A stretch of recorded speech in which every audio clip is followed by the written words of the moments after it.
नमस्कार दोस्तों, स्वागत है आपका कुछ किस्से के इस नए अंक में, जहां मैं हूं आपका दोस्त अभिषेक, इतिहास में घटे एक और रोचक किस्से के साथ। तो किस्सा कुछ यूं था कि शास्त्री जी ने फिर कभी नहीं किया राजभवनों का रुख। मित्रों, आज भी अगर देश के सबसे सरल, सहज और जमीन से जुड़े रहे प्रधानमंत्री का जिक्र होता है तो सबसे पहले नाम आता है लाल बहादुर शास्त्री का। किंतु सरल होने के साथ साथ शास्त्री जी इतने स्वाभिमानी भी थे कि किसी भी गलत बात को सहन नहीं करते थे। एक बार ऐसा ही हुआ जिसने उन्हें झकझोर कर रख दिया। जब वे गृह मंत्री थे तब एक दिन उन्हें तत्कालीन प्रधानमंत्री जवाहरलाल नेहरू की बहन और महाराष्ट्र की गवर्नर विजय लक्ष्मी पंडित का एक स्तब्ध कर देने वाला पत्र मिला। उस पत्र के बाद शास्त्री जी देश में जहां भी दौरे पर रहते, रात हमेशा हवाई अड्डे पर ही गुजारते थे। मित्रों, किस्सा साल 1961-62 का है। उस दौरान गृह मंत्री होने के नाते शास्त्री जी देश की सुरक्षा के नजरिए से देश भर के दौरे करते रहते थे। इसी दौरान एक बार वे बंबई गए और केंद्रीय मंत्री की हैसियत से वहां के राजभवन में ठहरे।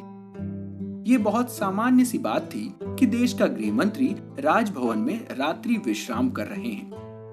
किंतु नेहरू की बहन और महाराष्ट्र की तत्कालीन राज्यपाल विजय लक्ष्मी पंडित को न जाने ये क्या बात अखरी और उन्होंने तुरंत नेहरू जी को एक पत्र लिखा जिसमें आपत्ति ली गई कि केंद्रीय मंत्री राजभवनों को डाक बंगले की तरह इस्तेमाल करते हैं।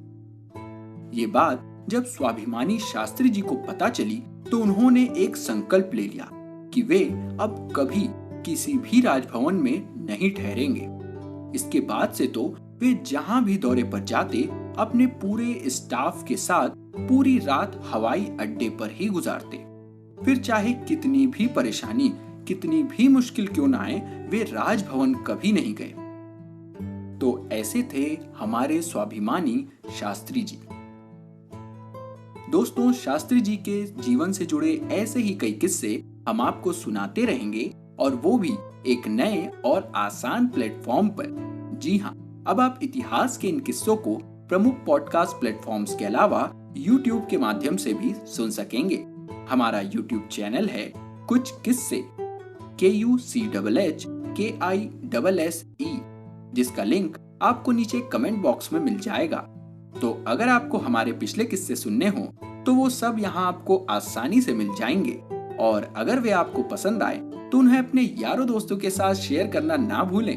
अपनी विचार हमें कमेंट्स के जरिए बताएं। और अगर इसी तरह के और भी रोचक किस्से आप सुनना चाहते हैं तो हमारे चैनल कुछ किस्से को सब्सक्राइब या फॉलो करें और नोटिफिकेशन जरूर ऑन कर लें, क्योंकि अगले अंक में आपको सुनाएंगे कि कैसे 1971 के युद्ध से पहले अपने अंदर के दुश्मन को हराया तीनों सेना प्रमुखों ने। तो दोस्तों, आज के लिए बस इतना ही। जल्द मिलेंगे इतिहास में घटे एक और दिलचस्प किस्से के साथ। तब तक के लिए अपने दोस्त अभिषेक को दीजिए इजाजत। नमस्कार, जय हिंद।